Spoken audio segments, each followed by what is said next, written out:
Okay, since I have only 10 minutes, I'll go fast. So then we have the Cisco Classic, as we say, our enterprise solutions, and we got Meraki, and you'll be asking, so why two, right? So we are trying to satisfy two different markets. So enterprise networking, Cisco Classic, if you will, the ones that you've seen with the 3700 series access point, is on-premise. So if you want to maintain your own hardware and control, then Cisco Classic enterprise networking is definitely one for you. And then there's a cloud managed networking. Is if you're okay with the cloud, and if you are in for the lean IT, then cloud is maybe something that you should be thinking about. So Meraki is definitely it fits the bill. And then for others, I mean, it says Cisco has a lot of the the enterprise class features and whatnot, but Meraki is actually also catching up, and we are also developing a number of different features in terms of locations and security and whatnot to satisfy the requirements from the enterprises. Okay, let me briefly get into the CMX. So CMX is the connected mobile experience. So it's the way for you to really detect the location of the user, allow them to connect to the network, and then the best part of it is engage. Okay, what that means is that I don't have to connect to the access point. If I see an access point, and on your phone, on the setting, you see the list of access points that you can associate to, right? That means not only your device sees that access point, but that access point sees you as well. So there is a detection, okay? And if the 3 or more APs are looking at your device, that means that we can triangulate, and you can detect the user's location. Okay, so that's the first part of the detection. So then we are sensing the presence, so that if it's a repeat visitor, for example, maybe we send them the push notification that, hey, activate your mobile application for SM mode, for example. Okay, so detection is there. And then once that device is detected, we allow them to connect to the network. So we provide the browser-based the connection page, or you can provide a ways for you to for the users to log in through Facebook. Okay, so then there is a seamless, secure Wi-Fi onboarding, so that we allow them to access the network. And for a lot of retailers, that could be the differentiator versus some of your competitors, right? Because we're providing the access, and also at the same time, if you integrate that with your mobile application strategy, then we create the user stickiness because of that. And then the holy grail on this is the engage portion. So once you detect the device, and then you connect, allow the users to connect, then that's the gold mine of information. You can engage the user. So depending on where the user is located, let's say that I am nearby Starbucks, okay? Then as a retailer, I may be interested in sending a coupon for Starbucks, like buy one, get one free, for example. So then we can engage the users, okay? And then at the same time, there are different information that you can collect. Okay, so it kind of ties into the big data. So as a retailer, for example, what if you can not only engage but track how long the user has been, a visitor has been there for in that location, what's the dwell time, okay, or how many people has actually crossed that location, so that you can track all that information and make the appropriate decision to engage the user for the future. Let's say that if it's a VIP, obviously you can treat them differently as well. Okay. So then some of the use cases that we see, indoor GPS, like for example the wayfinding that I was talking to you about, the turn-by-turn direction, or targeted messaging, right? So if I am near a retail shop, there may be some push notification or coupons that we can send. Okay? Or personalized services, so that if you have, let's say, mobile applications, and if you have a user login, then you can personalize, like if it's a VIP, you can personalize that. For example, when I was traveling a lot to Korea, one of the hotels, took a picture of me, and every time that I check in, they recognize me and they greet me by my name, right? But if you have the devices, if that's part of your workflow stream, then they don't need to take a picture and all that, right? Once I come into the lobby, then there is a notification that you can get from your system, and you can actually greet that user, say that welcome to W Hotel, for example. Okay, so that analytics portion, not only the engage, but analytics and what we can do is a gold mine of information, and that's going to be quite interesting for a lot of the retailers or the malls or B2C companies to implement. Okay. So some of the other use cases that we see on the consumer side, promotion that I talked to you about, and different things that you can do to really create the stickiness of the users so that they become more repeat visitors. Okay, for the hotels, the maps with the feature attraction, the sending the happy hour, the show tickets or the promotions. I mean, travel. I mean, I'm working with one of the airports, and going through the deploying these location-based services and also iBeacons to update the travelers on what kind of promotion that they have on the duty-free area, for example. Okay, healthcare I talked to you about, and also the education where you can have the real-time bus app, for example, or different events and different notification or like emergency messaging. That could be a possibility as well. Okay, there are a lot of use cases, and we're just scratching the surface of the the location-based services using Wi-Fi. But what I want to deliver here is that it's not wireless LAN is not a just providing the access and the access solution anymore. It can be money-making, revenue-generating solution for a lot of the enterprises. Okay.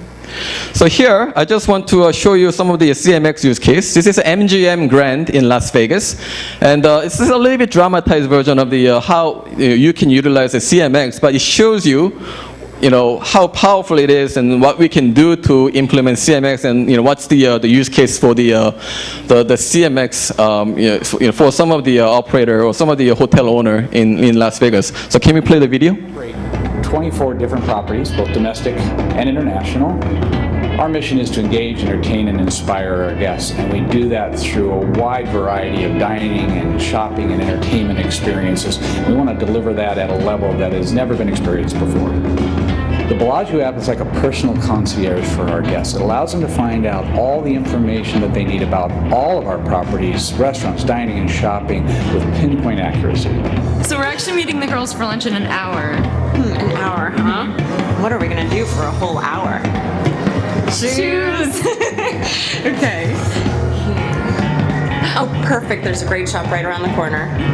Look, and it also says that since I'm an MLife Platinum member, I can actually save 15%. Let's do this. It's time. The interesting thing is that this project actually started from IT. And then as us marketers came involved, we were able to partner up with IT and deliver on this enhanced customer experience through the application. They can see exactly where they are within Bellagio, where they want to go, as well as enable marketing to them, so we know that if we can communicate to them the way they want to be communicated to, which is through their phone, that we're making a step in the right direction. This has been a great conference so far. Yeah, it looks like the next keynote speaker starts in about 10 minutes. And this place is huge. But this app found me a double cappuccino, showed me exactly how to get here, and it's on the way to the Grand Ballroom. New Bellagio app is definitely working. Through the Wi-Fi network and our partnership with Cisco, we're definitely able to see new revenue opportunities that we didn't have before by marketing to customers in real time, based on their location, based on their preferences, and based on really what they want to hear. We were just walking by the Cirque du Soleil box office, and we got a notification that there were available tickets for tonight. We just picked up our tickets. I can't wait. We've got a couple hours to go, so what's next? Oh, let me see. This new Bellagio app is a lifesaver. Hey, what about Hyde? It shows it's open now for cocktails. Perfect. It's right there. Let's go. Let's go. Downloading this app, it was my idea. For us, particularly on the marketing side, to be completely aligned with IT is critical, because it's really the technology that allows us to deliver the levels of service and engagement that we're looking for.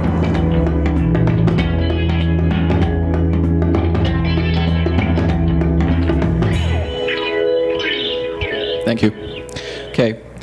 So as you can see from here, as I said, it's a little bit dramatized, but I mean, this is a real life example of how one of our customers have implemented CMX and integrate that with their mobile application strategy to really engage with the user and really increase the stickiness for the users to depend on that application, for example. Okay, so I mean that's the the high level view of the how CMX can work, and and that's the end of my presentation, and I just wanted to drive home that a few things. One, 802.11ac is here to stay, and it's if you're looking into refreshing or implementing the wireless LAN, definitely please look into the 802.11ac, and number two. The trend is that Wi-Fi is definitely the first line of access methods for a lot of people. Okay, whether they're in enterprise, in school, or outside. Okay, so it's definitely the first line of access for many people, and that requires a lot more complexities and whatnot. But obviously, Cisco's solution is to provide and simplify that complexity using different techniques that we have, and Mark will go over more. Okay, and then number three, Wi-Fi can be a method to monetize your network. Okay, it's just not providing those access service to differentiate yourselves, but there are ways to monetize on that. Okay, so if you're ready to learn more, please go to www.cisco.com/go/wireless. There are a lot more information there. As I said, I'm covering Philippines, so I would love to talk to you further, or contact your Cisco partner or account managers, and we'll look forward to talking to you more on the Cisco's wireless LAN solution. Okay, thank you. Thank you very much, Sir Casey Yoon. And given today's theme, that is fast innovation requires fast ID, of course, the question is, just how fast exactly must a Wi-Fi be? So to further learn more about that, let us again focus our attention to the white screen and let's watch this video. There he is!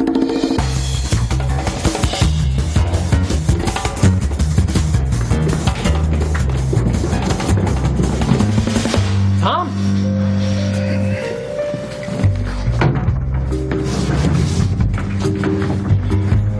Everything okay, Tom?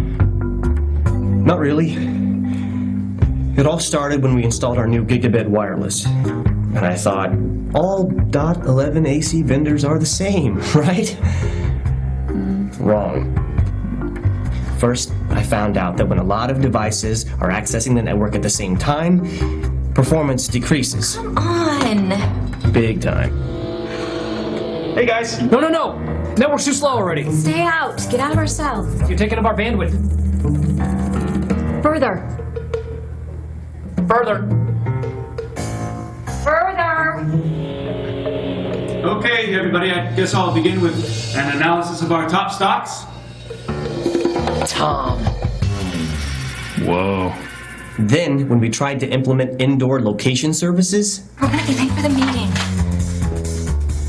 This is the Picasso conference room? Look, the new system says it's right here.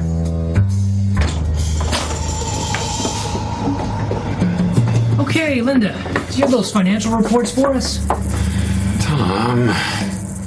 Not too accurate, huh? no. But the worst part is that I can't prioritize applications. So when someone uses video or downloads heavy files, critical applications suffer. Absolutely, sir. No, I'm on it, sir. You can count on me. All right, everybody, listen. The stocks we need to sell immediately are... What stock? What do we... Sell everything. Just sell everything. Tom. Why didn't you just buy Cisco Wireless? Oh. Someone to see you. Tom!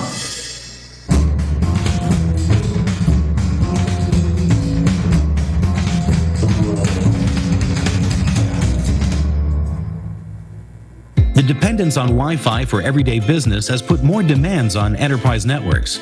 These networks need to provide faster speeds and more Wi-Fi capacity than ever before. Challenges ranging from bring your own device or BYOD and access to bandwidth-hungry applications such as video are making an impact on all enterprise vertical industries. This is especially true in healthcare, where Wi-Fi is increasingly used for patient-critical applications. These include cardiac and radiology imaging, telemedicine, electronic medical record procedures, handheld scanners, and voice over IP. To help ensure that these applications run smoothly and securely, the healthcare industry requires high-performing, high-capacity, pervasive wireless connectivity.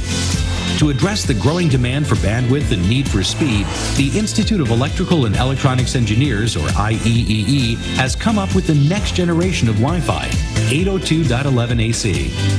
802.11ac uses the less crowded 5 GHz band, reducing interference so medical applications can stream painlessly to doctors' tablets. 802.11ac brings 3 times the speed of 802.11n, creating seamless, instantaneous connectivity, as well as optimized battery life for 802.11ac clients. Lastly, 802.11ac brings more capacity for more reliable performance for doctor-patient telepresence and video. 802.11ac can help enterprises take their Wi-Fi to the next level by providing more capacity to the network. It can offer more reliable performance for bandwidth-intensive applications and devices. 802.11ac can help healthcare organizations rise to the next generation of Wi-Fi connectivity. For more information, please visit www.cisco.com/go/802.11ac. The growing dependence on Wi-Fi and bring your own device access, or BYOD, has put new demands on enterprise networks. These networks need to offer higher speeds and more Wi-Fi capacity. Few places have a higher demand than university campuses, where faculty, staff, visitors, and students are connecting through the newest laptops and mobile devices. In higher education, Wi-Fi is now a requirement for daily activities. Sprawling campuses with cutting-edge research centers and technology-based educational initiatives need high-performing, high-capacity, pervasive wireless connectivity. Universities want to help ensure that applications run smoothly and safely, and that their campuses are considered tech-friendly. To address the growing demand for bandwidth and speed, the Institute of Electrical and Electronics Engineers, or IEEE, has developed the next generation of Wi-Fi, 802.11ac. 802.11ac brings 3 times the speed of 802.11n. It creates transparent, instantaneous wireless access, as well as optimized battery life for laptops, tablets, and smartphones. 802.11ac uses the less crowded 5 GHz band. This reduces interference, so online lectures and collaborative tools can easily stream to devices. 802.11ac also brings more capacity, offering more reliable performance for research projects and teaching applications. 802.11ac can help higher education rise to the next generation of Wi-Fi connectivity. For more information, please visit www.cisco.com/go/802.11ac. All right, 802.11ac. Quite a mouthful, but I guess at this point, hard to forget. So what makes Cisco's 802.11ac different from the rest? Let me call on stage Cisco's country technical lead systems engineer who can spell it out for us. The expert in the subject of unified access, ladies and gentlemen, let us all welcome Mr. Mark Hastia.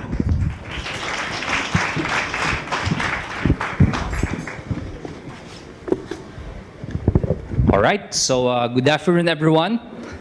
So unlike Casey, so I'm basically based here in Manila. So our office is in Citibank along Valero Street.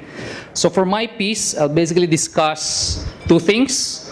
First would be about high-density wireless LAN deployments. Second would be just like what Casey mentioned earlier, because of organizations adapting this BYOD strategy inside their own workplaces, they expect that their experience will be the same as like they're trying to access their wired infrastructure.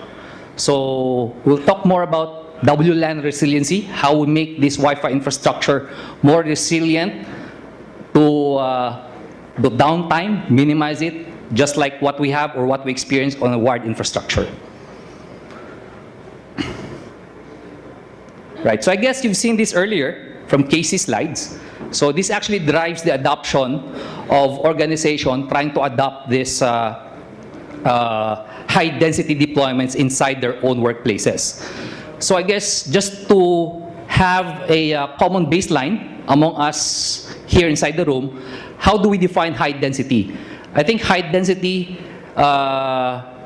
is actually expected to be deployed in certain locations such as stadiums, arenas, amphitheaters, or maybe I can say in classrooms inside the educational market or educational vertical. So that is where we clearly see the deployment of this high-density client Wi-Fi. And related to the device trends, we can also see that the behavior of our users actually changes through the time. So if we are to take a look at maybe a couple of years back, most of our users are connected on the wired. But right now, from this data, we can see that most of our users are actually now connected to wireless. So expect high-density clients in your own workplaces. So before we talk about the different tips on how to deploy high-density or how to build this high-density Wi-Fi infrastructure, let's take a step back first and maybe understand what is the relationship between the AP and the client. So I think this is the most common relationship that we are aware of, because we actually see this on our wireless devices, the RSSI signal or the Wi-Fi signal or the Wi-Fi bar from our own smartphones or wireless devices. That is how do clients hear the broadcast or the transmission coming from our access point. But we don't know these two other things when it comes to understanding the relationship. We should also be aware that it is very important also for the access point to hear the client. And most of the time, these clients are actually made out of like chipsets that can actually transmit lower power compared with our access point. So most of the time, they can't be heard by our APs or access points. So we need also to be conscious about this, that this is also important when we are actually building our own Wi-Fi infrastructure. And lastly, and it's related to the high-density deployments, we also need to be aware and conscious about how do our APs talk to each other. So meaning, how do I hear this neighboring AP from this end? Is his signal that strong compared to mine? And so on and so forth. So these three important things are actually important in order for us to build a more reliable and at the same time, a Wi-Fi infrastructure that will support high-density clients. Just to add to understanding that relationship, we also need to ask ourselves, how do we intend to connect these clients in our Wi-Fi infrastructure? How do we enforce security? Because that actually plays a very important role in building your own Wi-Fi infrastructure. Because each of the different security mechanisms in order for us to authenticate these clients has actually an impact on our Wi-Fi infrastructure. So open authentication for our guests, .1x authentication with WPA2 or WEP for our corporate clients or for corporate end users. This can actually have an impact on the airtime on how our APs communicates with the clients who tries to connect to our infrastructure. Second, of course, implementing security measures that actually will have an impact on how your users will actually try to connect to your infrastructure. So if you're trying to use the 802.1x with WPA2 authentication, that would initially ask actually your corporate users to provide their own AD username and password. So that basically impacts the ease of use. So just imagine, and I've seen this on a lot of our customers, the way they implement guest access for their guest users is by using the web authentication, which is actually totally weak, and at the same time, it doesn't address the ease of use factor that we plan to use if we want to deploy guest access to our visitors. Another factor that we also need to take a look at would be the low take rate. So I think most of us here in the room is not aware that unassociated users on our Wi-Fi does not impact performance. Actually, that's totally wrong. Because unassociated users actually has the greatest impact compared with clients who are associated to our Wi-Fi infrastructure. So Again, that is another consideration, and it actually relates to what we call client-induced interference. So later on, I have a slide that will discuss what is client-induced interference all about. Okay? So this is what client-induced interference is. So, oops. To your left, actually, we have here a stadium deployment for Wi-Fi. So the people that you can see there are actually the fans that are covered by our access point using directional antennas. The second column would actually tell you fans or participants inside the stadium who have smartphones. So they're not yet associated, they're just there with their own smartphones. So 75% of these fans, of fans will have a smartphone on them. Then we can see that 30% of these fans will actually use Wi-Fi. So again, our next question is, so what happens to the rest? So the rest would actually have, or will actually generate what we call client-induced interference. So these are clients who are not yet associated to our SSIDs. So their smartphone devices are actually sending probes to our AP, just trying to connect, just trying to scan what are the available SSIDs on that area. So that is actually what we call client-induced interference. And it has actually a very bad impact when it comes to performance of wireless in our infrastructure. And this is the example that we have for this specific device. So just imagine an iPhone 5S with, I think, with its latest driver. It's actually sending 4 probe requests per learned network. So just imagine if you have 4 SSIDs in that area.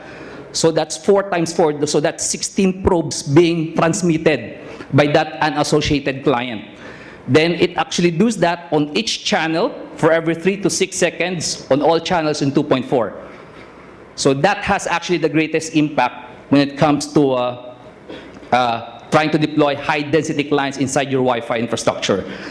And it is actually even, if you can see that very few probe requests are actually being transmitted by clients who are actually associated already to our SSIDs. So this one just shows you one device. And I can tell you, each device will have a different behavior. So the Android, although I have not seen one on how it transmits its probe requests, but definitely it's totally different from what an iPhone 5S can do. So we need to be conscious and aware about this if we are to deploy high-density Wi-Fi inside our organization. Talking about SSIDs, isn't it that most of us, when we're trying to craft RFPs or requests for proposals, we usually put there on our terms of reference that the access point should support 16 SSIDs and so on and so forth. I'm not saying that we don't support it. Definitely, Cisco access points can support 16 SSIDs on each radios, I think. But when it comes to deploying SSIDs in our own infrastructure, it is actually totally, and we really don't recommend enabling all of those 16 SSIDs. So just like the probe requests coming from our clients, example that I've shown you earlier.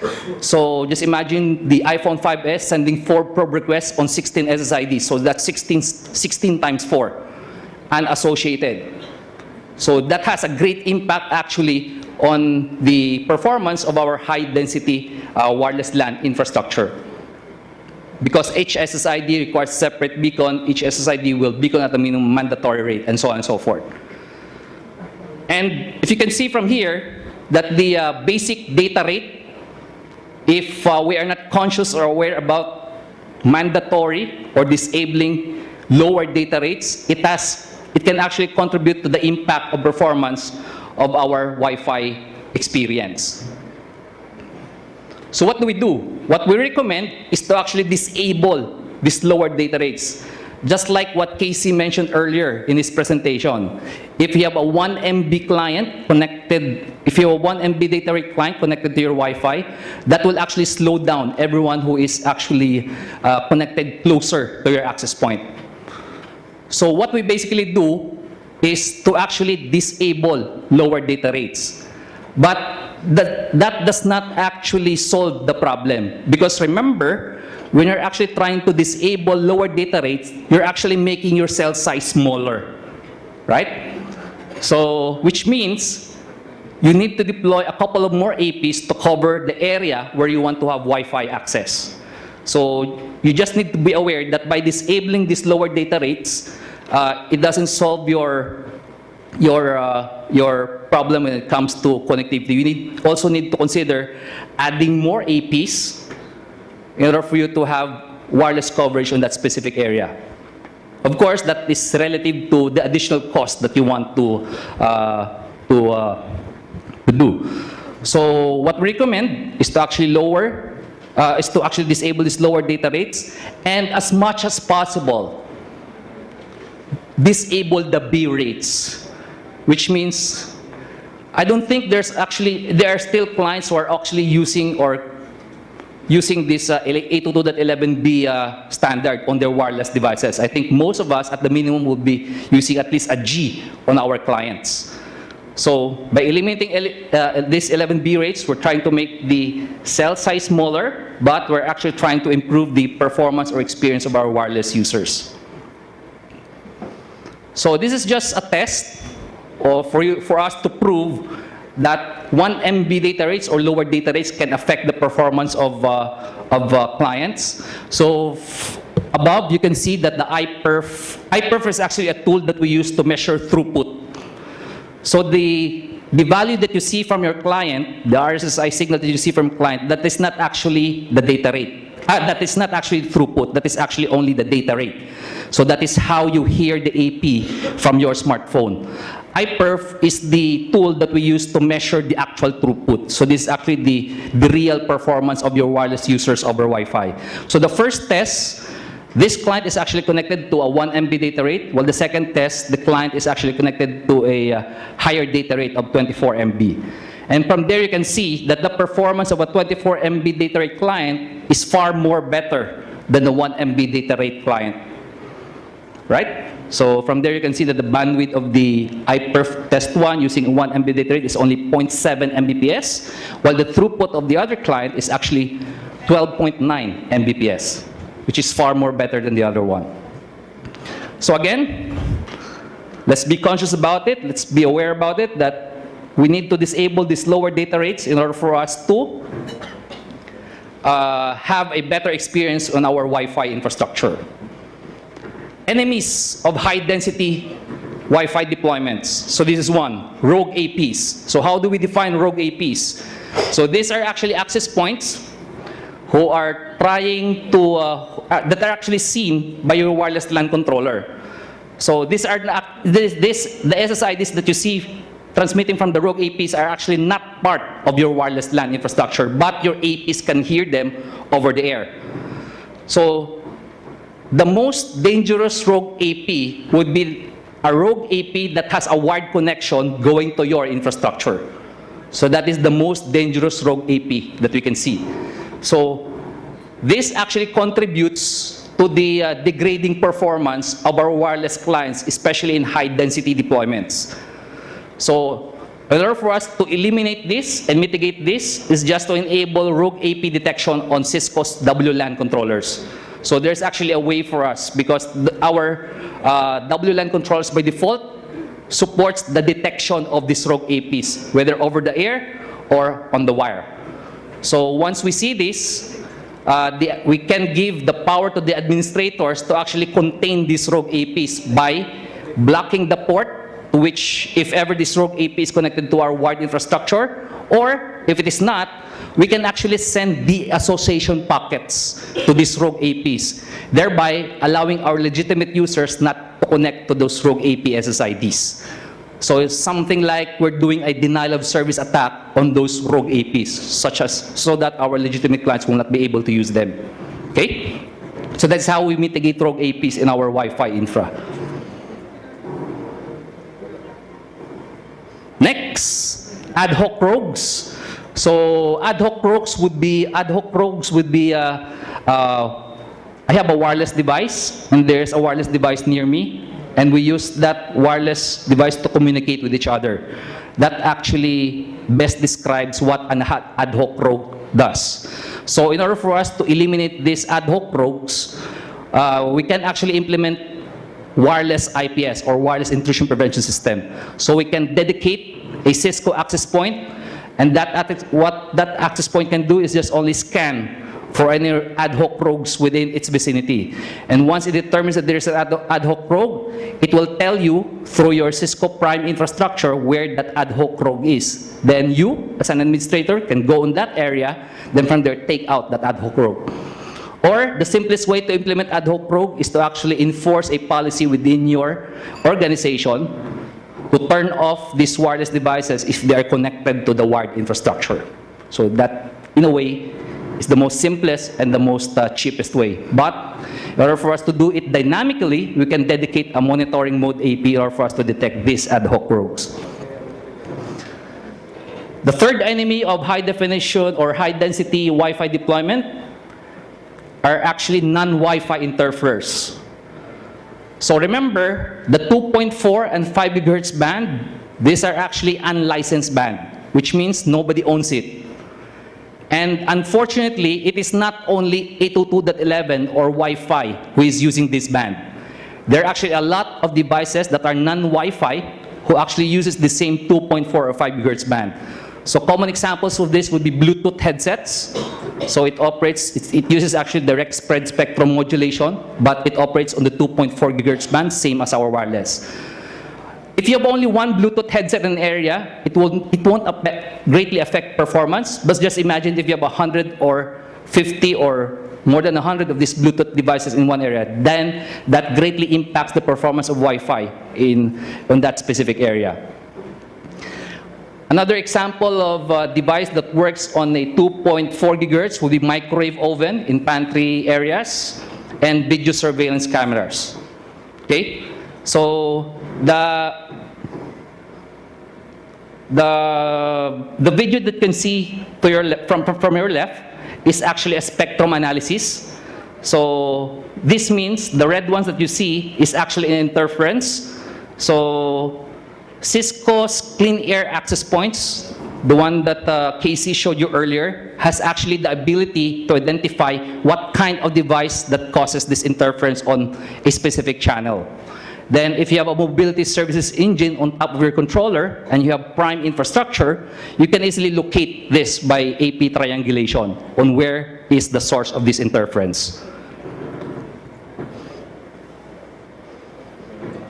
Okay, so we are now aware of what is the relationship between a client and the AP going to the client, and between APs. We've also discussed what are the different steps or design tips that we need to know in order for us to deploy high-density Wi-Fi in our building or in our coverage areas. And I think the next important thing to remember is how do we select the right access point and the right antenna in order for us to deploy high-density clients in these certain areas. So just to augment what Casey mentioned, the 3700 and 2700 access points, the 11 AC APs that we have, supports these types of external antennas. So these external antennas are actually directional antennas. So I think if you've studied electronics and communications engineering, I think we have a subject discussing the different radiation patterns of different types of antennas, right? So a Yagi has a different radiation pattern compared to the to a dipole antenna, and so on and so forth. So in this case, this is very important when it comes to deploying high definition or high density wireless. You need to have the right choice of antennas, and this antenna supports directional radiation pattern. And beyond the selection of antenna, we also need to determine where do we deploy, because we can't deploy this across every venue or across every location within a building. So most of the time, we deploy directional antennas on concourses, or in certain times, we also do it inside the suite if we have an arena. Along the hallway, we can use the most common AP that we have, which is actually using integrated omnidirectional antennas. While for sitting areas, we need to place these APs on the overhead. And I guess the best practice is to actually deploy it on top of the wireless users, just like what you see here. Or, if not, in front, facing the wireless users, or maybe on top of the stage, just like here, facing the users in front of me. So those are the most common location where we deploy these directional antennas. What to avoid is to have long shots like this. Because remember, the AP also needs to hear what the client is transmitting. So if you have one directional antenna to cover this far, then I think you will have a problem in supporting high density clients. So yeah, I think we need to be more conscious about this. The maximum distance, if you're using this directional antenna, is 20 meters. The maximum distance that we recommend not to go over. Because going over 20 meters, then we might have problems with high density clients. And of course, never hide the access points under cement or concrete, because cement and concrete can contribute to a dB signal loss, meaning you have multi-path fading and so on and so forth, which basically degrades the experience. So these are just some of the recommendations on where to place these antennas. And I think this is the most common practice that we do. In events such as this, we usually deploy omnidirectional access points on the ceiling. That is actually a bad practice. What we usually recommend is to actually, again, deploy directional antennas in the ceiling pointed to where your wireless users would be. In that way, we can contain them, and from there, we can have a seamless experience of providing high definition or high density clients in our wireless LAN infra. So let me just get over this faster. So if we have chosen the right external antenna, we need to also choose the right AP model. So from here you can see that we have the AeroNet 3700 and the AeroNet 2700. Both APs supports high density client deployments and the two external antennas that I mentioned earlier. Then I think in a couple of months, just like what Casey mentioned, we will be releasing an outdoor 11 AC that will also support high density clients.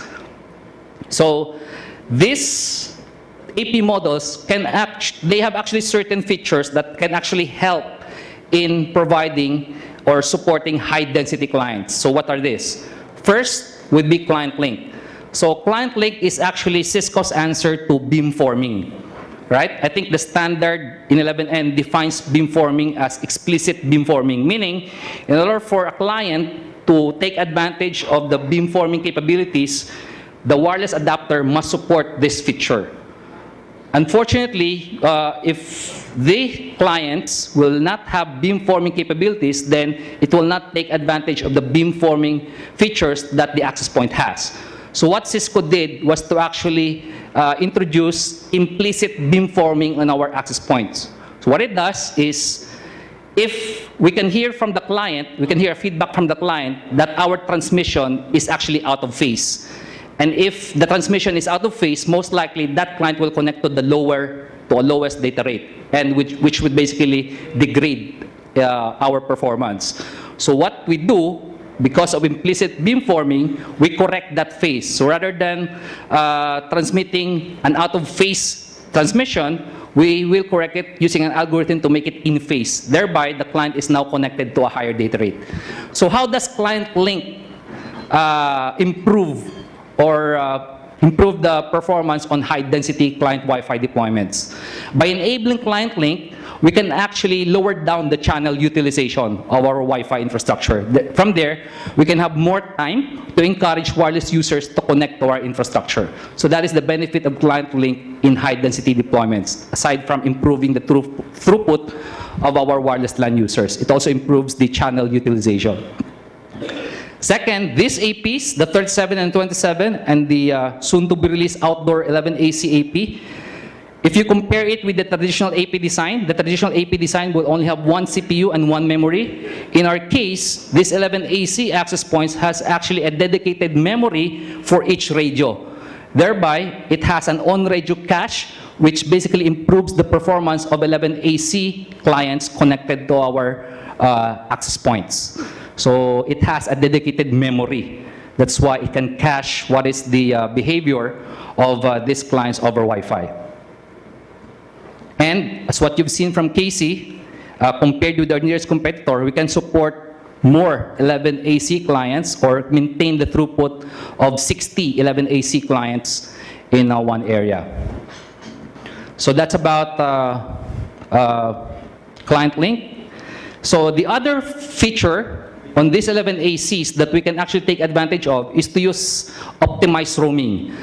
So optimized roaming, so for today's solution, just what Casey mentioned, we have a problem on client stickiness, meaning the AP won't, the wireless user will not deassociate itself from the current AP to where he is connected, even if he is already receiving a lower RSSI. With this 11AC access points, we can turn on optimized roaming by defining what is the minimum threshold value in order for us to actually instruct the client to move to the other or nearby AP. Before, when optimized roaming was not yet introduced, what we actually do is we actually modify or do some changes on the client side by lessening its roaming aggressiveness. But it actually depends on what wireless adapt or the driver on the wireless adapter side. And that's too time consuming in order for us to correct it. But this time, with optimized roaming, we can address the client stickiness problem by just enabling optimized roaming on our controller. So that way, we can eliminate or mitigate our client stickiness problem. So these are just some slides that will show you on how does optimized roaming improve clients transferring from one AP to the other. And in fact, it also has the intelligence to detect if that client is moving away from our Wi-Fi infrastructure and tell that client to connect to its 3G or 4G or LTE from the service provider. So clean air, it can also contribute because it can eliminate the non-Wi-Fi interferers that are present in our Wi-Fi infrastructure. So this one, you can see this snapshot from the Cisco Prime infrastructure, which is actually the management component of Wi-Fi. So just imagine a video surveillance camera. The red would indicate that it will have impact across that coverage area. So the user experience would be some of your users might be or will be disconnected. A common question that I get from customers, so where do I deploy this wireless LAN controller on my wired infra? Most of the time, we actually deploy it in the services block. Well, it depends on how does your wired infrastructure would look like.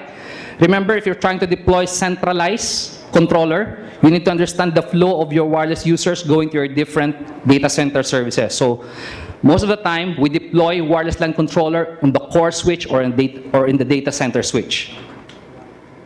We do not deploy wireless LAN controllers on the distribution layer or on the access layer. So most of the time, it's in the core.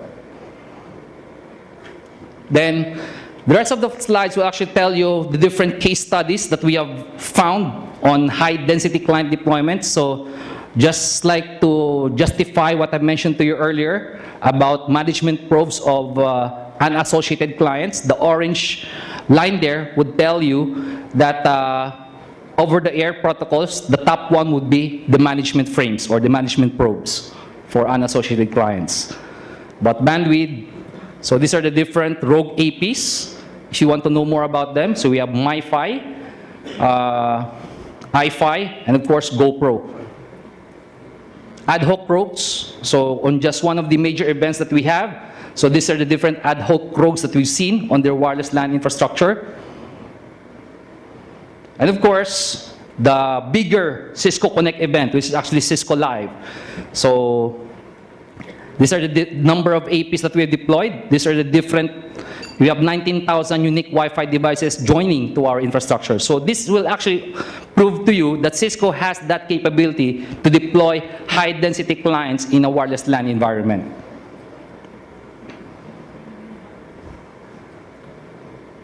Okay, so I'm now on my last piece. But my last piece doesn't tell you that I only have one slide left. I have a few more. But these are the different deployment options that we have if you want to deploy Cisco WLAN controller. The middle one is the most common type of deployment. It's called centralized deployment, wherein your access point communicates directly to the wireless LAN controller. So in that way, you can manage its behavior. How does it change the channel? How does it change the transmit power? So most of the time, we deploy the centralized deployment on campus LAN environments. The one to its left, the Flex Connect, so that one, we deploy it in retail or branches wherein you have like 2 or 3 access points, and you don't want to invest on a dedicated controller on that specific branch. So we call it Flex Connect deployment. You can still centrally manage these APs, but once your one link goes down, this Flex Connect access points has the intelligence to actually connect local users, even without the controller. So that way you can actually save on investing on a dedicated controller on each branch. To the farthest right would be the mesh deployment. So it's actually similar to the centralized deployment. The only difference is in how the mesh APs connect to each other. So the mesh AP will use actually its 5 gigahertz backhaul to connect to a rooftop access point, or we call it RAP. The RAP is the one that is wired connected to your WLAN controller. I have a few slides about mesh later on. Then the newest one would be converge access. Because of the adoption of 11AC, wherein we can now provide gigabit wireless over Wi-Fi, then the common challenge that we will get is the throughput of our controller. So Cisco addressed this by introducing converged access in the market, meaning our Catalyst switches has the ability to terminate CAPWAP traffic, meaning you don't need to go to the controller just for you to have to be managed by our Wi-Fi infra. The CAPWAP tunnel can easily be terminated and managed on the Catalyst 3K switch or the Catalyst 4K switch. So that is the newest one to address 11AC adoption. And of course, to the farthest left would be Cisco Meraki, which is actually our cloud-managed controller. The most common question that I get when I present Meraki, how does the user traffic go through if the controller is in the cloud and not on-premise? Does the user traffic go to the cloud first, then goes back to my infrastructure and goes out? The answer is no. The user's traffic stays locally. What is being communicated to the cloud controller is just the management traffic. So pretty small, only about a few kilobits per second, and pretty safe because it is being audited by a third party. It is fully compliant to HIPAA if you are a healthcare, or PCI compliant if you are a merchant. It's also reliable, meaning you don't need to invest on a separate controller to address wireless LAN resiliency. The most important thing that you would take note in order for you to address wireless LAN resiliency is to have a secondary internet line. Then from there, you don't need to invest on a secondary controller, unlike what an on-premise can do. And it's scalable. You don't need to worry about what is the limit of my wireless LAN controller, how many clients can it support, how many APs can it support. By having a cloud controller, you don't have to worry about these things. So just like what Casey mentioned, we have a demo there in our mobility booth. So we can discuss more details on this on our Meraki dashboard demo. So a couple of things to take note, especially what controllers to use on the different deployment models. So centralized is supported on the 55, the WISM, the 85, and the 2500 series. Flex Connect is supported on the 75 and virtual controller. And those are the different wireless LAN access points that we have. Converge access, the newest one, to address 11AC adoption.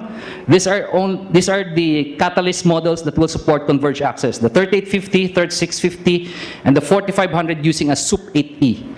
Okay? So if you have a SUP 7E, there's no converged access on that supervisor.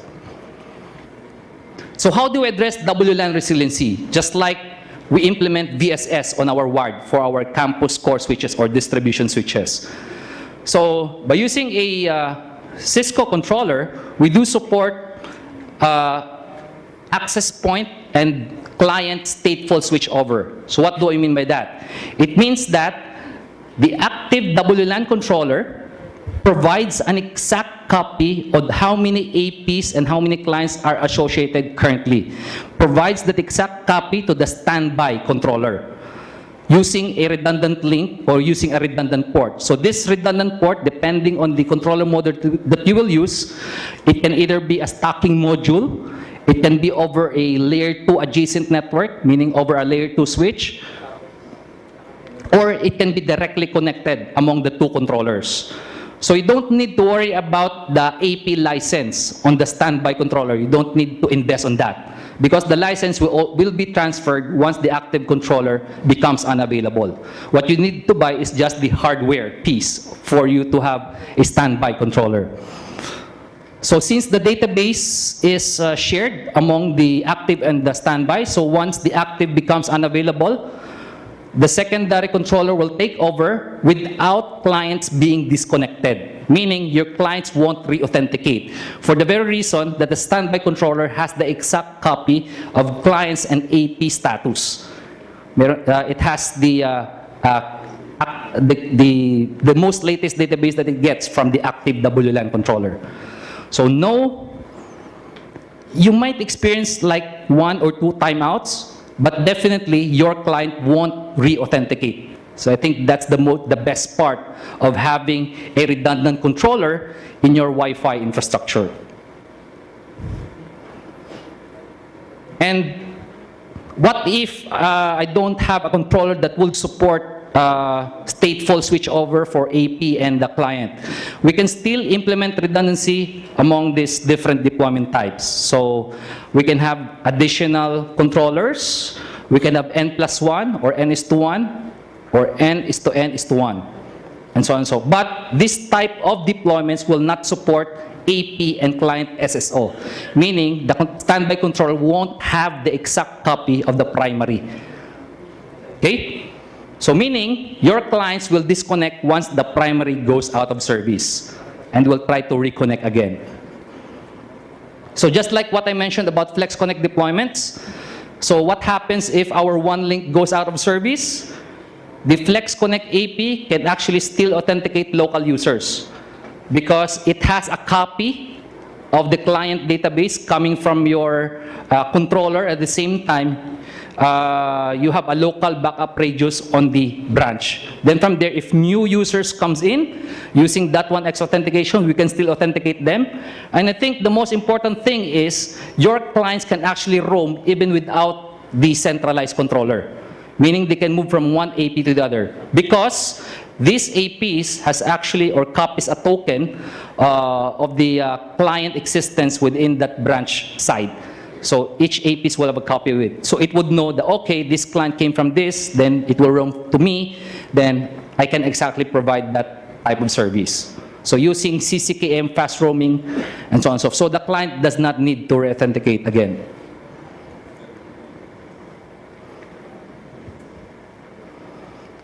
Mesh, so just like what I mentioned, we can also implement resiliency in our mesh access point deployment. So maybe just before I discuss about redundancy on the mesh, this is how we deploy mesh on a Wi-Fi infra. So we have mandatory, we would require one rooftop AP. So the role of this rooftop AP is to have a wired connection going to your controller. Then you have a couple of mesh APs deployed across your area. So most of the time it would be outdoor. So if you can see, the mesh APs to the farthest right doesn't have a wired infrastructure or a wired connection going to your controller. So it only has a radio connection going to your rooftop AP. And it's actually using the backhaul 5 gigahertz band. And since it's dual band, it will use the 2.4 gigahertz to provide access locally. And depending on the mesh AP model that you will use, it has actually an extra Ethernet port. So if you want to connect wired users on that area, you just need to provide a switch, then from there connect your endpoints. Then those users will now be connected all the way back to your data center. So that is how the mesh architecture would look like. Now, how do we address redundancy? Of course, it's only as simple as adding actually another rooftop AP or a wrap that has a wired connection again to your controller.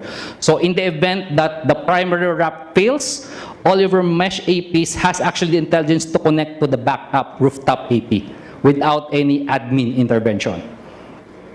Okay? Then from there, we can provide resilient service and seamless connectivity to our wireless users. Okay?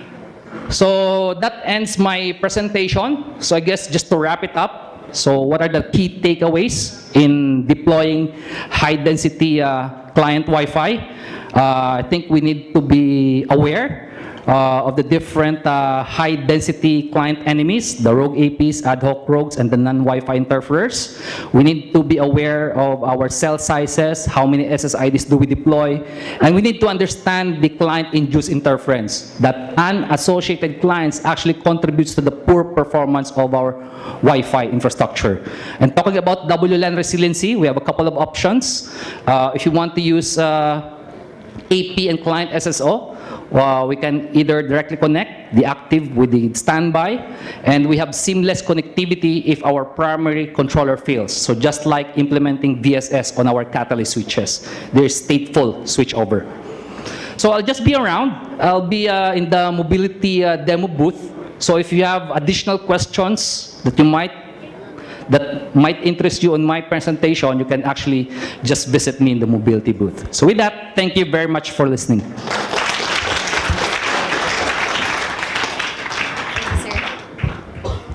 Thank you very much, Mr. Mark Hasias. So you purchased 802.11 AC, but do you have the support standard system for it?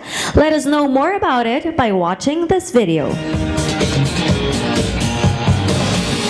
If every wireless vendor supports the same 802.11 AC standard, what makes one better than another? I mean, does standard equal commodity? Well, Cisco would say no, because they spent years designing a custom Wi-Fi chip exclusively for 802.11 AC. And this focus has driven performance gains as high as 60% when compared to other standards-based vendors. How? Well, the internal architecture is so groundbreaking, some folks claim they saw a Roswell, New Mexico return address on some of the components. Now, just between us, I saw a situation. But again, that's just between us, okay? So let's look at some of the benefits with this standard. First off, you've got wider channels, which can increase co-channel interference.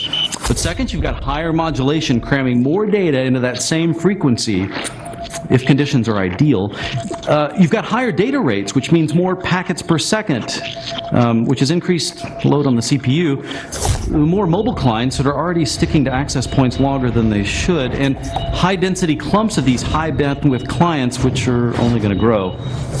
You know, not to be negative, but you see how this works? It's 5 benefits along with 5 challenges that you have to overcome. Well, thankfully, Cisco spells relief HDX, or high density experience. It's a suite of 5 tools uniquely designed for today's wireless. First up, clean air. Remember, more channel space means more interference. This 80 megahertz wide channel is optimized for 11AC, and it's more than double the channel width of what you were getting with the older N standard. Now think of this as greatly improved hearing. When you can hear more, you need to listen even better. Well, Cisco's Clean Air offers the ability to detect and mitigate this increased inside channel interference. Improved visualization of the RF spectrum provides a filter to prevent degradation and suboptimal performance. Well, next up, Client Link 3.0. Beamforming technology to optimize the RF signal. See, modulation is the ability to represent ones and zeros in a waveform. Increased modulation can allow more bits per waveform through changes in phase and amplitude, which means more data from the exact same frequency. 802.11ac offers 256 km QAM, which is a measure of phase and amplitude, which is now cramming 8 bits per waveform if conditions are ideal. Well, this is the kind of efficiency that used to be limited to microwave connections with their parabolic dishes shaping really narrow beams. Well, Cisco's ClientLink 3.0 offers patented beamforming, focusing and shaping that optimized RF energy toward the client for maximum data rates at greater distances. Without ClientLink 3.0, it'd be really hard to get that robust 256 QAM connection that you expect, especially when your clients are moving around. All right, we covered clean air. ClientLink 3.0, our third item is turbo. Fact is, wireless clients are getting added faster than delusional ideas at a conspiracy convention. Each one brings more bandwidth-hungry applications, and there will come a point for any vendor when performance for everything just falls off a cliff. It's called the drop, and it may be closer than you think. You see, higher data rates means more packets per second, which is a greatly increased load on the CPU. Well, Cisco addresses this with more than just a custom Wi-Fi chip. They have dedicated RAM co-located right on the radio, decreasing transit time across the board. Well, this, plus multiple radio buffers, streamlines the entire data plane. Less load on the CPU, plus a more efficient packet scheduler, translates to better speed and scale. So remember number 3, turbo. In fact, ask any wireless vendor to demonstrate their 802.11ac drop. Cisco would love to. Number 4 is optimize roaming. You see, breaking up is really hard to do. Very hard, it turns out, especially for client devices and their access points. I call it stickiness. And stickiness is when client devices wait too long before they scan for a better connection. Optimized roaming forces a disconnection that allows clients to roam faster and more efficiently. Devices are detected as they move into a region of poor coverage, which is done by measuring data frames, not beacons. This detection can happen before going into a dead zone where a device may only hear the beacons. And this benefits the end user and the AP itself, which is good for all users. Sticky clients that maintain poor connections will negatively impact otherwise well-behaved clients. So optimize roaming. HDX relief number 4 prevents this issue. And this brings us to number 5, RF noise reduction. Just click. The truth is out there.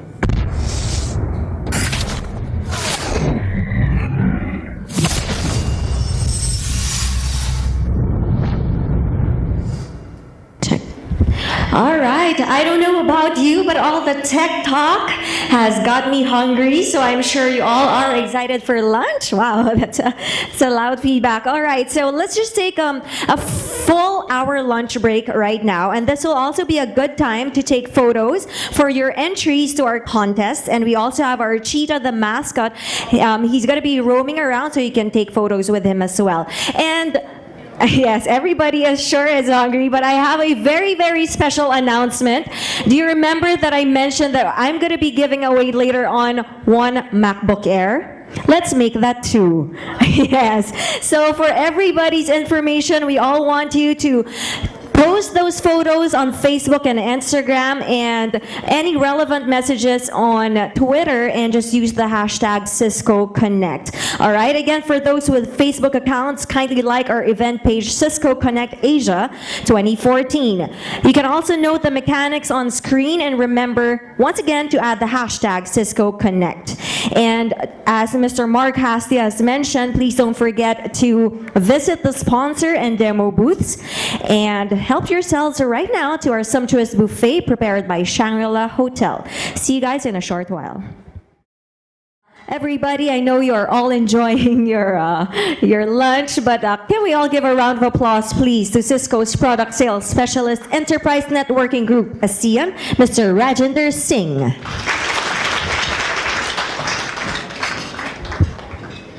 Okay, good afternoon, everybody. So I see you guys are enjoying your lunch, and please continue to enjoy your lunch. Okay, so I'm just going to be spending the next 40-45 minutes talking about Intelligent Branch, and if there are any questions in the crowd during my presentation, feel free to put up your hand, ask questions, no issues. Or if you want to ask questions at the end, that's fine as well. If you want to ask questions after the presentation, that's fine as well. Okay? Okay, let's see. Okay, so what's happening in our industry today, though? So in the last 10 years, we have seen a lot of applications that are used to hosted in the branch are moving to the data center. And the reason for that, customers are looking at consolidation. They're looking at the security point of view. How can I have everything under one roof? How can I have all my application running, in the data center? In some cases, it's regulatory reasons, requirements where everything needs to be sitting in the data center. And some is, based on security, right? A lot of organizations feel that their applications are more secure when they're in data center. And what we have also seen in the last 5 years, besides consuming application from your data center, you're also consuming application from the cloud. For example, Microsoft 365 as an example, maybe, Salesforce.com. So these applications are sitting in the cloud somewhere. And the data center could be in Asia, could be in Europe, could be in North America. So this is putting a lot of pressure on the connectivity between your branch and your data center, because now for every branch user, he wants to access any application, he has to go back to the data center. And if you want to access the cloud services, you have to go to the data center and then take another hop to the cloud provider. So that's putting a lot of pressure on your wide area network. The other thing that's happening in your world, you have a lot of mobile devices now that we carry. So for example, in the past, when I have an email, I had a desktop, email comes to my desktop and that's it, right? But now I have a smartphone, I have a tablet, I have a laptop, and I expect that same email to be available in all my devices. So the traffic hasn't, so now what happens is new traffic hasn't increased. It's just that the same old traffic is now, it's a quadruple or it's doubled, because we expect the same information to be available on multiple devices. So obviously this is putting a lot of pressure on your wide area connectivity. And the other thing that's happening is also data center virtualization. Again, this is part of the consolidation story where you're moving your application and virtualizing them in your data center. So loads have increased in your wide area network. Traffic patterns has also changed, right? So look at your design today, it's probably 10, 15 years old design.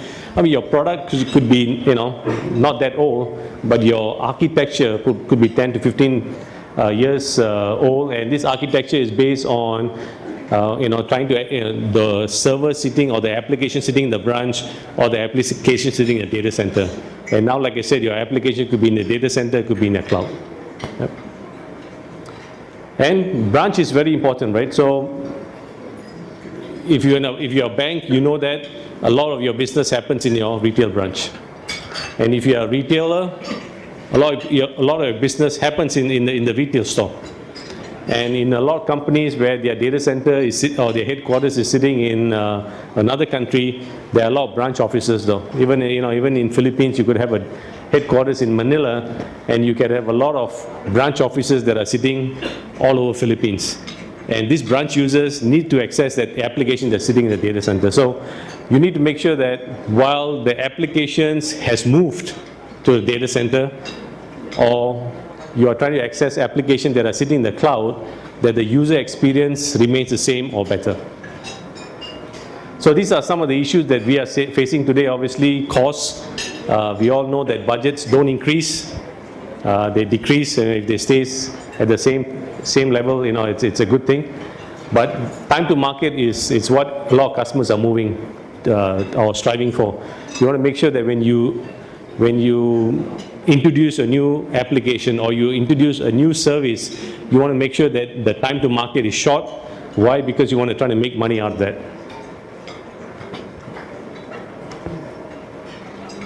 So what's holding a lot of us back in regards to trying to achieve the faster time to market, trying to make sure that our applications are running faster? So these are some of the issues that we are facing today. Though, if you look at your network today, probably a lot of networks out there are quite inflexible.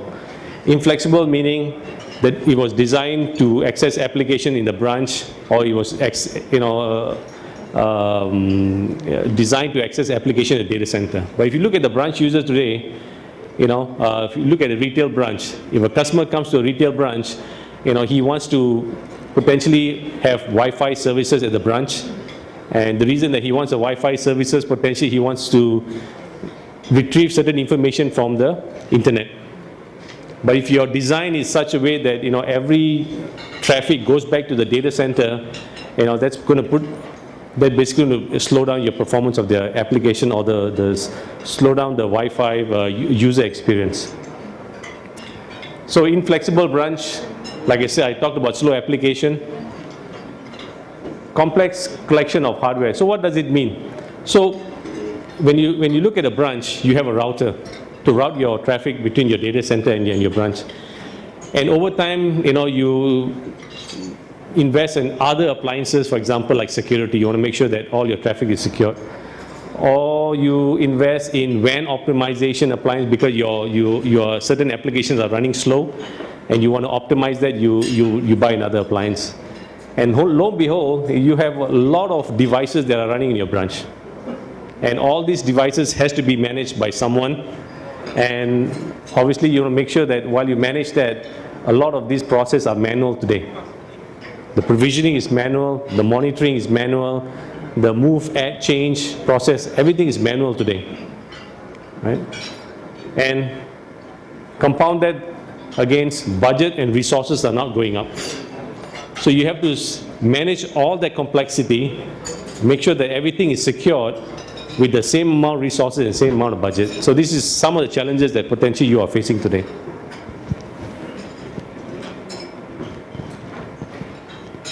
But wouldn't it be nice if you can actually accelerate the time to market, meaning when you want to open a branch office, it's as simple as shipping the device to the branch, and probably any admin there, don't have to be an IT admin, anybody there, they just have to connect the router to the power source and connect the internet connectivity or the MPLS to the router, and all that configuration happens without any human intervention, meaning all the configuration is being downloaded from the data center or somewhere from the cloud. Right? Or rolling out applications in a faster manner of time. So these are some of the things that will help you faster time to market, and this is what a lot of customers are asking. Branch user experience, like I said, 80% of us or 80% of users today sit in the branch. Most of our businesses happen in the branch. So you want to make sure that while the data or the application is sitting in the data center or sitting in the cloud, the user experience is enhanced. Streamline operation, like I said, a lot of processes today are manual. How can I automate provisioning? How can I automate move, add, change? How can I automate the monitoring piece of it? And IT resources spending more of their time in innovation, making sure that, or ensuring how can I help my organization, make more money or be more productive. So that's why I talked about moving the IT into more of a strategic role rather than just keeping the lights on, right? That's the term that we use, where IT is just maintaining the current status quo rather than trying to work on new innovations. Another thing that we are seeing in the industry today is internet is becoming the extension of the wide area network. And what do we mean today? If you look at a lot of branches today, how they are connected to the data center. You either have an MPLS connectivity, or you have a pair of MPLS connectivity, maybe one with PLDT and one with Globe. Right? And MPLS is not cheap, right? And it's also not readily available in terms of high bandwidth. So what we have seen over the last 10 years, the performance of internet in the last 10 years has improved dramatically, right? And what we have seen is prices of broadband have reduced drastically. So a lot of organizations around the world where internet connectivity, broadband is reliable, they are looking at that as an extension to their WAN, either to complement the MPLS or totally go away with MPLS. So this is traditionally how a branch will be connected to the data center. You have a MPLS or dual MPLS with a provider or dual provider connected to the data center. And if you want to access any cloud services, that traffic actually goes to the data center and then out to the internet. And the reason being is, like I said, internet gateway is sitting in the data center. That's where organizations have done most of the investment in terms of security. Sometimes this is a regulatory requirement where you need to make sure that traffic is routed through your data center to the public cloud. Customers that have internet connectivity today from the branch or data center are using that as a backup. Right? So they have a primary connectivity with MPLS and they're using internet as a backup. But what we are saying here, would it be nice if you can actually have an active connection, MPLS plus the internet connectivity which you are not using, rather than having dual MPLS? So one is you are able to reduce your cost because you have an internet connectivity complete with MPLS. The other benefit that you have here is you're actually increasing the amount of bandwidth that you have from branch to your data center. Previously, just one connectivity with MPLS, with the internet as a backup. Now you have internet and MPLS active. And the other beauty that you have here is, so rather than going to your data center and then to the cloud, you can actually get to the cloud from your branch directly. So that will also improve your performance of your application, but more importantly, that will reduce the amount of bandwidth that actually is backhauling to your MPLS network. Okay. So in Cisco, we are helping customers to achieve this this scenario. So we have actually introduced a concept of Cisco Intelligent WAN, or we call it IWAN, right? So in Cisco, everything has to be intelligent, right? So that's a joke though, right? So anyway, intelligent is just a marketing term, but what we meant here is, so now that you have a MPLS and internet connectivity, you have an active connectivity coming in from your branch. Okay, so rather than having dual MPLS or single MPLS, you have MPLS and internet. And more importantly here is, for all your branch activity that's going to your cloud, you can actually have a direct connection from the branch to the internet. Okay. So if you just remember one slide for my presentation, it's probably this slide right here though. Right, how we are helping customers reduce their total cost of ownership by having MPLS complement with internet, and the other thing is being able to move your internet gateway from your data center to your branch and having direct access to the cloud services. Okay, just to recap, this is what a lot of customers are doing today. This is potentially what you are doing today. You have one MPLS or dual MPLS. What we are advocating is having a hybrid solution where you have internet and MPLS. And in some countries where internet reliability is so good, they're basically going away with MPLS. Right? So if you look at you look at North America, you look at Europe, and you even look at some of the more developed countries or more developed cities in Asia where broadband reliability is good, customers are looking at that. So I foresee in our region, customers will still have a hybrid approach where you have an MPLS and an internet connectivity. So all your voice video traffic will go over MPLS because of the latency that you require with voice and video. Potentially all your business critical application can go on MPLS, and all other traffic can be load balanced, for example. Okay. Okay. So what are the four pillars for the Cisco IWAN or Internet WAN solution? There are basically four pillars. The first pillar is around transport independence. So what we mean here is, regardless what the underlying infrastructure is, can be MPLS, can be internet, can be any broadband, can be 3G, 4G, right? You have a consistent operation model and scalable design leveraging DMVPN, right? Or dynamic multi-point VPN. The second pillar is around, so once you have an active connectivity from your branch with MPLS and internet, now you can start to do interesting things, right? You can start to do traffic engineering. How can I put policy in place where certain traffic goes over certain routes, and then the rest of the traffic being load balanced. How can I monitor the performance of my links to make sure that if there's any issues, potential issues with the link, I move my traffic to the other link. So here we have there's a concept of performance routing, PFR we call it, where you can actually do three things. You can put policies where you can route your voice and video traffic over MPLS. You can do load balancing. You can also then monitor the performance of your links. And I'll go into more details around that. So the third pillar here is around application optimization. So once you have an active-active connectivity, you can start to do traffic engineering. The other thing that you want to do is you want to have visibility of what is going over your network, right? Especially today with social media and with traffic all running on HTTP or HTTPS, you don't know what traffic is coming over your network. So now you want to make sure that you understand what traffic is coming over your network and you can start to control that traffic. So you have a lot of non-business traffic coming in, you can start to throttle the traffic down.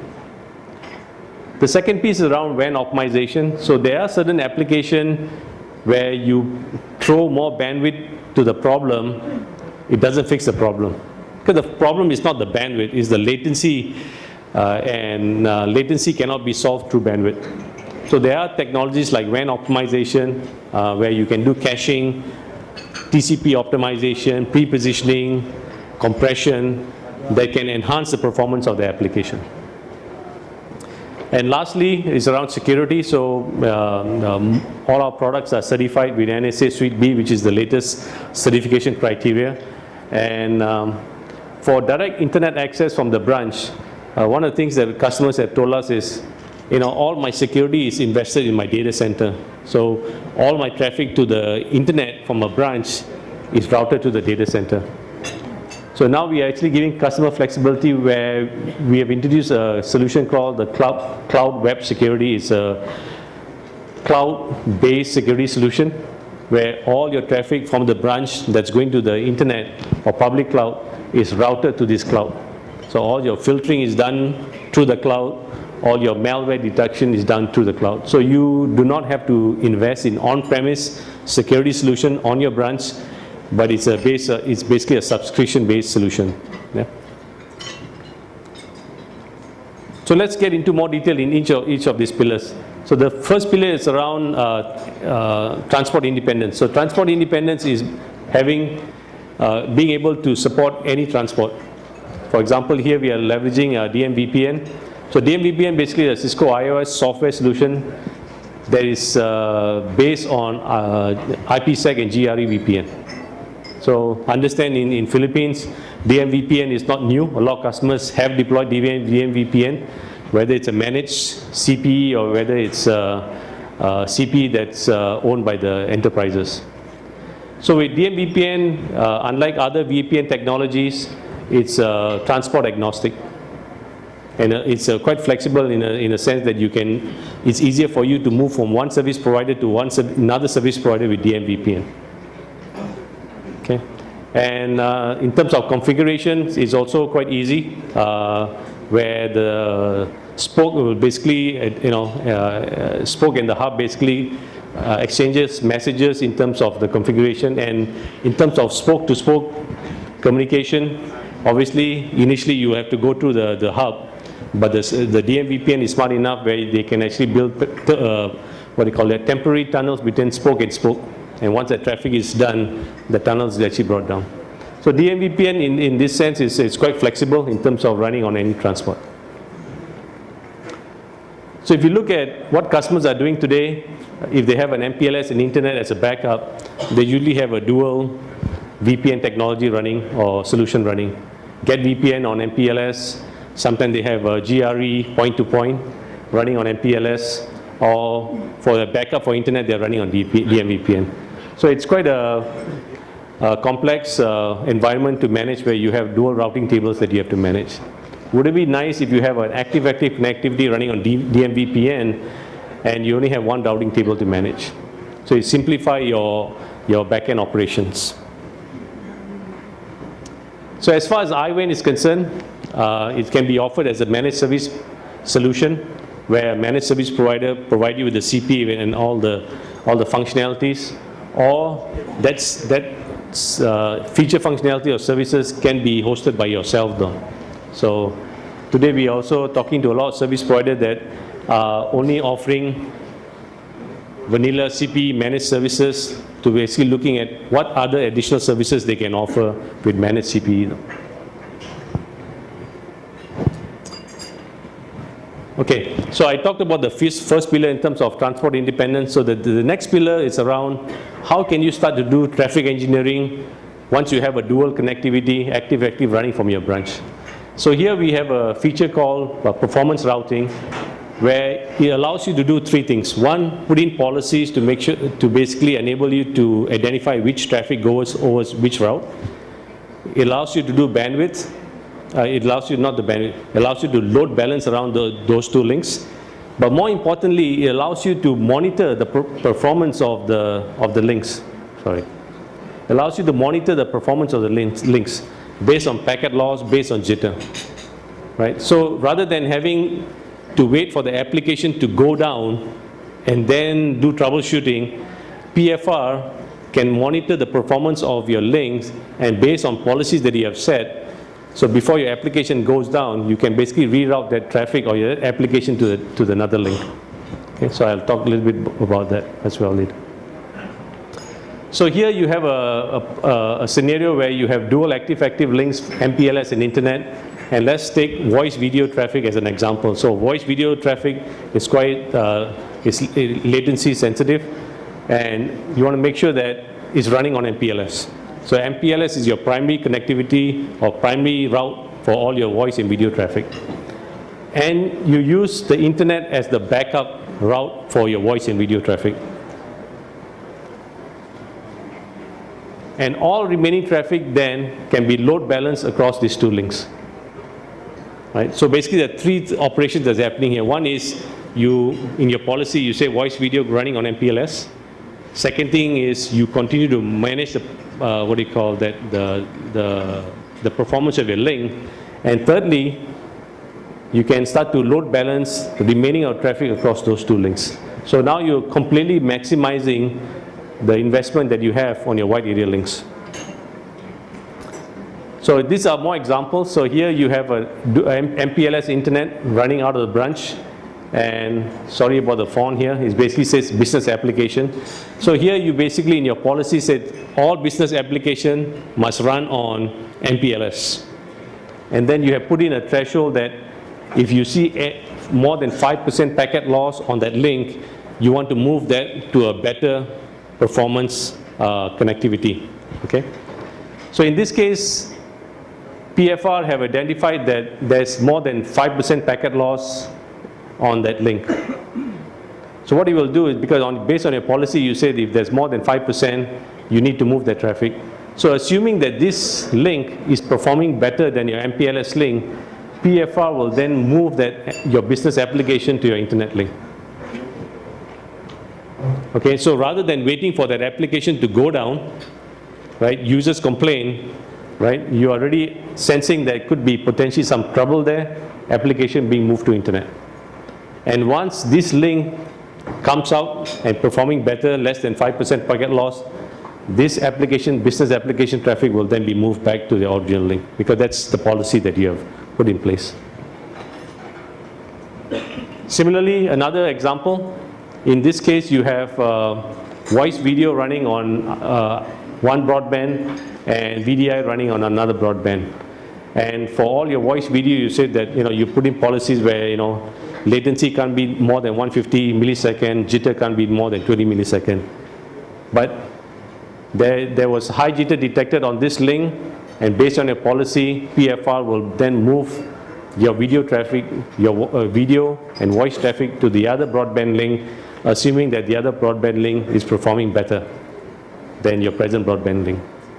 And when this improves, your original traffic will then be moved, right?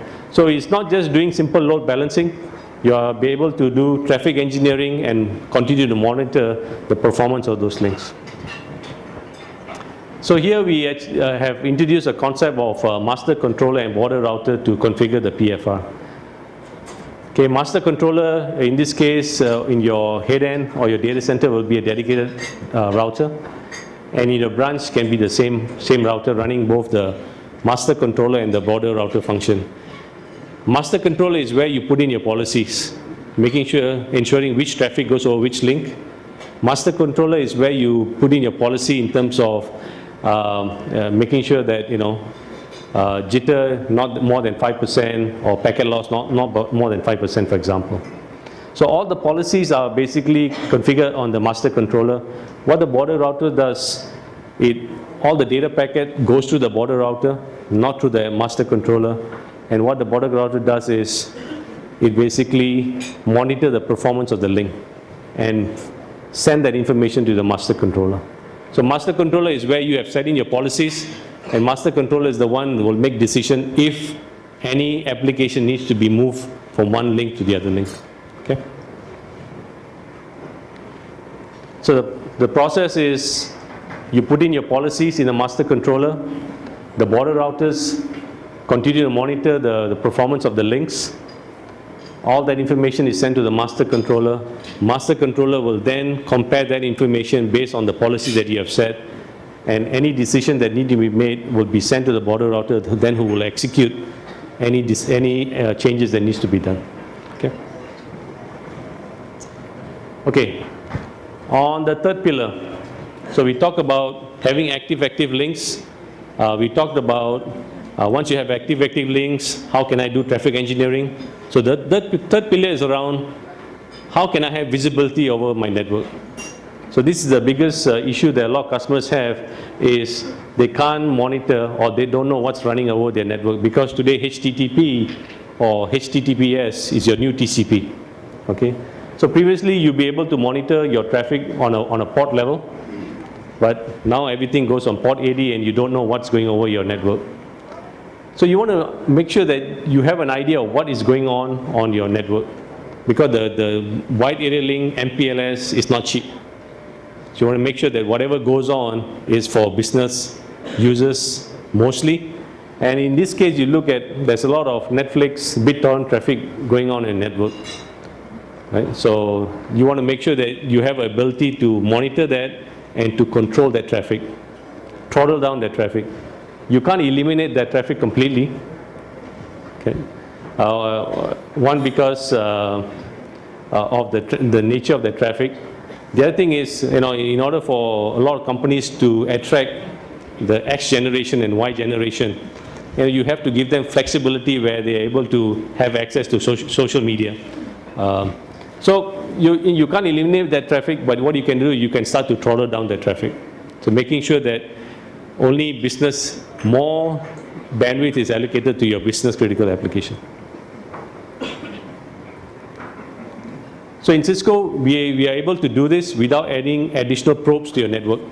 So the routers that you have in the network is able to collect all this information. So we use things like NetFlow version 9 or IPFix, which is a standard base, to basically collect all this information.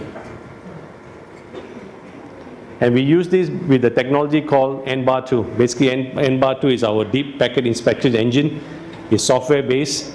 It sits in the iOS, and it's able to basically pull a lot of traffic, over 50 different type of analysis, talking about, able to identify top talkers, the latency, the bandwidth, and what traffic goes over your network. And all this information can then be sent or export to, if you are using any monitoring services today, then that can be exported again through standard base NetFlow version 9 export or IPFix export. You can export that information to any prime infrastructure, for example, or any other third-party tools. Okay. So I have active links. I can do traffic engineering. I know what's going over my network. Maybe I have something that's running slow. Maybe I have an application that's running slow. And like I said, you cannot throw more bandwidth to it. You can, but it may not fix the problem. So there's a technology called WAN optimization. Again, it's not new. It's been around for 10 years. And what it does is, it basically fixes these two issues. One is application latency. The other is reducing the amount of bandwidth that is going over your network. Okay, so we use technologies like caching, pre-positioning. Pre-positioning basically means being able to pre-position data. For example, if there's a new iOS upgrade that's going to happen, and all your branch users are going to upgrade using that same, firmware, overnight you can already push that firmware to the branch and cache that. So as a branch user, when I come in the morning to upgrade my iOS, that software is already sitting on the branch, is cached. I don't have to go to the data center to fetch it. Because if there are 100 users in the data center, you know what's going to happen. Right? So that's how you can improve the performance of your application, but more importantly, reduce the bandwidth that's going over your network. So complementing that, we actually introduced a solution together with Akamai in July this year. So Akamai basically is the largest content service provider. They have an overlay network that's running over the internet. And what Akamai does is basically three things. Right? They do caching, meaning they're able to cache content to the nearest server to the branch. They're able to basically pick out the best optimized traffic in the internet, and they also provide some kind of perimeter security. So what we are doing with Akamai is, on the caching part, where they are caching that object in the nearest server to the branch, we are going to move that cache into the Cisco router. So what does it do though? Basically, usually this server sits in a customer service provider points of presence, or the service provider data center. So you still have this last mile issue, and this is what we are trying to solve here though. So all that content that Akamai used to cache in their server will still be there, but you will also have that content cache on the Cisco router. So whether it's intranet traffic or internet traffic, that caching will be done. Okay. Yeah, so we cache the content. You can also do pre-positioning. So I explained about pre-positioning, how you can actually pre-position videos, software on the branch, where the branch users are going to basically leverage the same content. Okay, lastly, the security. So we talk about active, we talk about traffic engineering, we talk about visibility, we talk about how you can enhance the performance of your application. Lastly, for customers that want to leverage or have an option of having a direct access to the cloud without investing in on-premise security solutions, we introduced a new service called the Cloud Web Security Solution. So you can create a split tunnel from your branch for any traffic that's going to the internet. It will be routed to this cloud. It will do all the filtering for you. It will do all the malware detection for you. So you basically are not spending more money in more security appliances in the branch, but this will be more of a subscription-based service. So basically, those are the four pillars of IWAN. And what I want to do the next few minutes is talk about our routing platform. Okay. So you guys, most of you are probably familiar with the Cisco routing platform. We have the 800 series with Wi-Fi or 3G connectivity, and we just launched our 4G solution as well with the 800. We have the 1900, we have the 2900, 3900, and the 4451, which we introduced about 12 months ago. So the 19, 29, and 3900 series, we called it the ISR G2 series. And the 4451, we don't call it G2 anymore, it's just called ISR. And the reason being is the architecture between the 4451 and the rest of the G2 family is slightly different. Okay. For IWAN, what we have done is we have created a SKU where you don't have to order individual licenses to basically consume all these feature functionalities. So we have created an AXQ for all the routers, the 800, the 1900, the 2900, the 3900, the 4451, and also the ASR 1000. So what does the license consist of? So when you buy the AXQ, you will get the IP-based license, the old data license. By the way, data license no more, does not exist anymore. We call it the AX license, which includes the old data license and AVC and WAS and security license. So if you buy the AXQ, it will basically consist of all these licenses. So you don't have to order them separately. So what we have also done recently, as of a couple of weeks ago, we have introduced our next generation of branch access routers. We call them the ISR 4000. The first product from this family, like I said, was introduced 12 months ago. We call it the 4451. Now what we have done is we have introduced the rest of the product family, which I'll share with you in a couple of seconds. Just to share with this product, how is it different than the ISR G2? Obviously, the performance is much better, 4 to 10 times faster than the ISR G2. We also have this pay-as-you-grow concept, because every router have dual speeds. For example, if you take a router, it has 50 megabit and 100 megabit. Initially, you can buy the 100 megabit router, and later on upgrade with the software to a 100 megabit router though.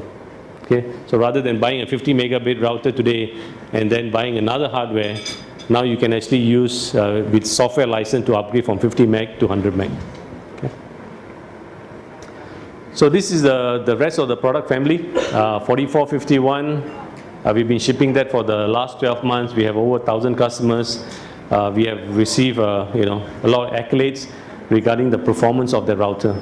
So what we have done is we have introduced the rest of the family, the 4431, the 4300 family, 4351, 31 and 21.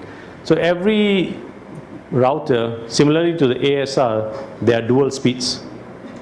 So you can buy, for example, the 4321 initially running at 50 meg, and later on if you want to run it at the higher speed, you can basically buy additional license to upgrade that from a 50 meg router to a 100 meg router. So you guys are familiar with this. This is the current ISR G2, and this is roughly the mapping of the current ISR G2 to the 4000 family.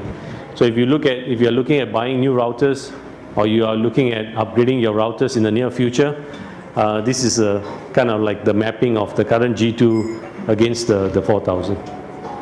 Okay, so the last thing that I want to talk to you about today is, I talked about IWAN and I talked about our new generation routers. The last thing that I want to talk to you about is about consolidation of applications. So you can consolidate services today on routers, whether it's voice, whether it's security, whether it's WAN optimization.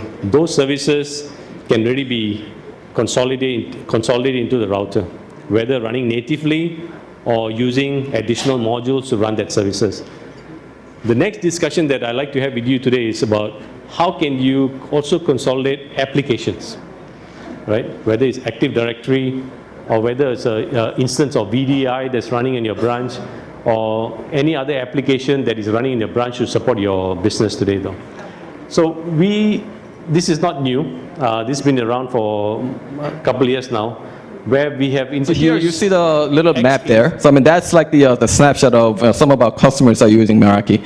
So then you can see the view of how the network is performing. And if you click on that, there's like a whole lot of information, what kind of applications the people are using, where these devices are located, and I mean, everything is all done in a browser, and it's quite powerful solution. And I encourage you to go outside and see the mobility section and see the Meraki demo.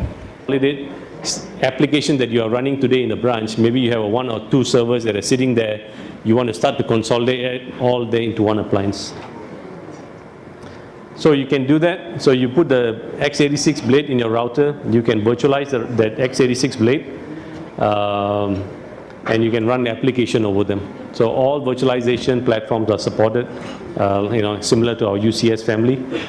And the beauty here is everything is running under one box. You only have one appliances now supporting both network services and application services. So these are some of the applications that you can run on this, what we call the UCSC module, or this x86 module. Some of these are network-based services, for example, WAN optimization. In the retail, potentially you could have maybe video surveillance running in your branch. You could have points of sales software running in your branch, or file and prints application running in your branch. You can start to move these services. I'm sure these services are already there. They're running on a 1 or 2 RU server. You can start to move that into the x86 module that is sitting in the router. Okay. Okay. So today, basically, what I've shared with you is, what the Cisco iWAN solution is all about. It's all about virtualizing your WAN transport. So today, you could be MPLS, could be Internet, 3G, 4G, running DMVPN. You can basically simplify your operations of your routing of your traffic from branch to the data center or to the cloud. Being able to run applications faster. So like I said, a lot of applications are not sitting in the branch. How can you make sure that your user experience continue to be the same? Right? Hopefully with iWAN, you potentially with internet, you can reduce your cost of your connectivity. Security, that's top of mind, and you will probably have a lot of solution around security and data center, but how can you have a secure connectivity for your branch to the internet using things like web cloud security services? And more importantly, how can you start to simplify your operations in your data center, or not data center, but in your WAN architecture, by having zero touch deployment, and also making sure that you are able to understand what traffic is going over your network. Okay. So hopefully you guys could understand in regards to where we are going with iWAN. iWAN is it's basically a total solution. If you look at all the features that we are running in the iWAN, most of these feature functionalities are not new. DMVPN has been around for a while. PFR is not new, but we have simplified that. AVC is not new. We have been running AVC on other Cisco products. WAN optimization, again, is not new technology. But what we have done is we have brought all these solutions together to basically address a problem where WAN cost is high, and how can you make sure that your performance application is running faster, as well as having visibility of your application. So I thank you for your time. If there's any questions, I'll take it now. And if there are none, thank you for your time.